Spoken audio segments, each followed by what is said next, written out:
اعوذ باللہ من الشیطان الرجیم بسم اللہ الرحمن الرحیم۔ معزز ناظرین و کرام، آج ہم بات کریں گے حضرت حزقیل علیہ السلام۔ حضرت حزقیل علیہ السلام کون تھے اور کس قوم کی طرف ان کو نبی بنا کر بھیجا گیا؟ حضرت حزقیل علیہ السلام کو کس نام سے جانا جاتا تھا؟ یہ سب جاننے کے لیے چلتے ہیں اس ویڈیو کی طرف۔ حضرت حزقیل علیہ السلام اللہ تعالیٰ کے ایک نیک اور برگزیدہ بندے تھے۔ حضرت موسیٰ علیہ السلام کے بعد ان کے خادم خاص حضرت یوشع علیہ السلام منصب نبوت پر فائز ہوئے اور بنی اسرائیل کو ساتھ لے کر ارض مقدس کو مشرکین سے آزاد کروایا۔ اس جہاد میں حضرت کالب بن یوحنا بھی ان کے ہمراہ تھے، جو علامہ ابن جریر رحمۃ اللہ علیہ کے مطابق حضرت موسیٰ علیہ السلام کی بہن مریم بنت عمران کے شوہر تھے۔ مفسرین کے مطابق حضرت یوشع علیہ السلام اور حضرت کالب رحمۃ اللہ علیہ وہ دو شخصیات ہیں جن کے بارے میں قرآن کریم میں اللہ تعالیٰ نے ارشاد فرمایا، جو لوگ اللہ سے ڈرتے تھے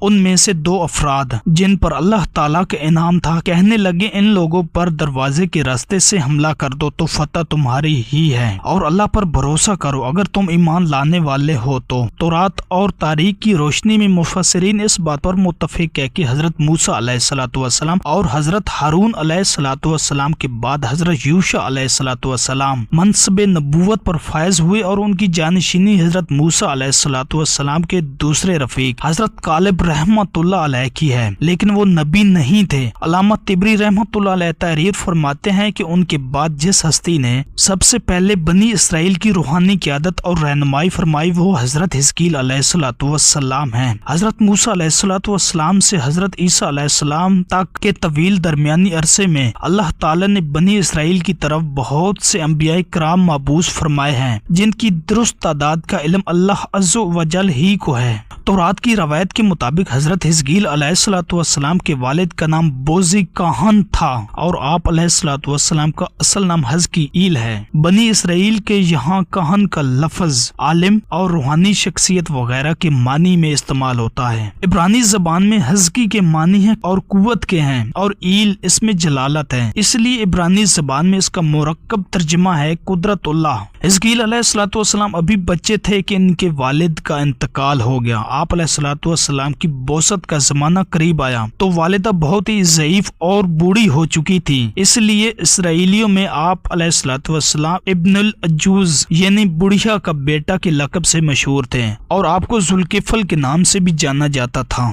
محمد بن اسحاق رحمت اللہ علیہ فرماتے ہیں، وہب بن منبع رحمت اللہ علیہ سے مروی ہے کہ کالب بن یوحنا جب انتقال فرما گئے تو بنی اسرائیل میں ان کی خلافت حزقیل بن بوزی علیہ السلام نے سنبھال لی۔ آپ ایک بوڑھی عورت کے فرزند تھے۔ آپ نے اپنی قوم کے لیے دعا مانگی تھی، جس کا ذکر اللہ تعالیٰ نے اپنی کتاب میں فرمایا۔ ارشاد باری تعالیٰ ہے، اے مخاطب، کیا تجھے ان لوگوں کا قصہ معلوم نہیں ہوا جو اپنے گھروں سے نکل گئے تھے اور وہ لوگ ہزاروں ہی تھے موت سے بچنے کے لیے، سو اللہ تعالیٰ نے ان کے لیے حکم فرمایا کہ مر جاؤ۔ واسط کے قریب ایک بستی تھی جس کو داوردان کہتے تھے۔ اس بستی میں طاعون کی وبا پھوٹ پڑی۔ بستی کے مکین وہاں سے بھاگ نکلے اور دوسری بستی میں جا کر قیام پذیر ہو گئے۔ بستی کے باقی ماندہ لوگوں میں سے اکثر تو موت کا شکار ہو گئے، بھاگنے والے بچ گئے۔ جب طاعون کی وبا ختم ہو گئی اور زندہ بچ جانے والے واپس آ گئے تو دوسرے لوگوں نے کہا، ہمارے یہ ساتھی ہم سے زیادہ سمجھدار تھے، اگر ہم بھی ایسا کرتے تو ہم بھی اس دردناک موت کی لپیٹ میں آنے سے بچے رہتے۔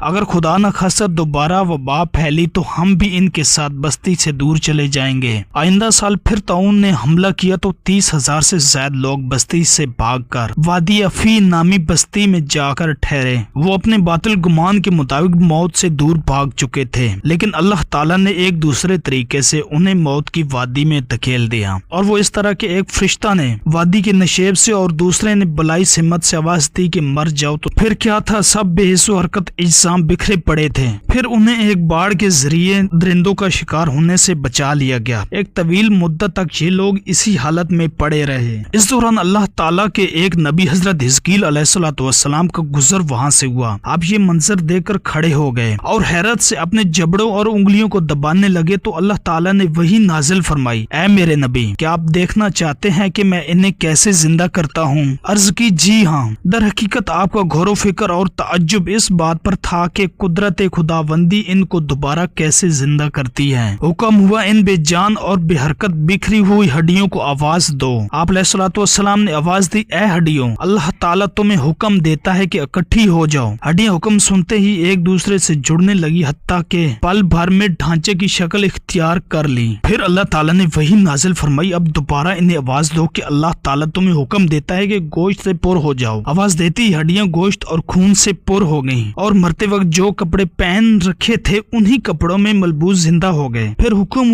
حکم ہوا اب آواز دو۔ آپ نے آواز دی، اے اجسام، اللہ تعالیٰ تمہیں حکم دیتا ہے کہ کھڑے ہو جاؤ۔ آواز سنتے ہی تمام اجسام کھڑے ہو گئے۔ پھر وہ اپنی قوم کے پاس گئے جو انہیں مردہ سمجھے ہوئے تھے۔ موت کے آثار ان کے چہروں پر نمایاں تھے اور جو وہ لباس پہنتے تھے وہ پھٹ جاتا، یہاں تک کہ اپنی مقررہ زندگی کے ایام گزار کر وہ لوگ فوت ہو گئے۔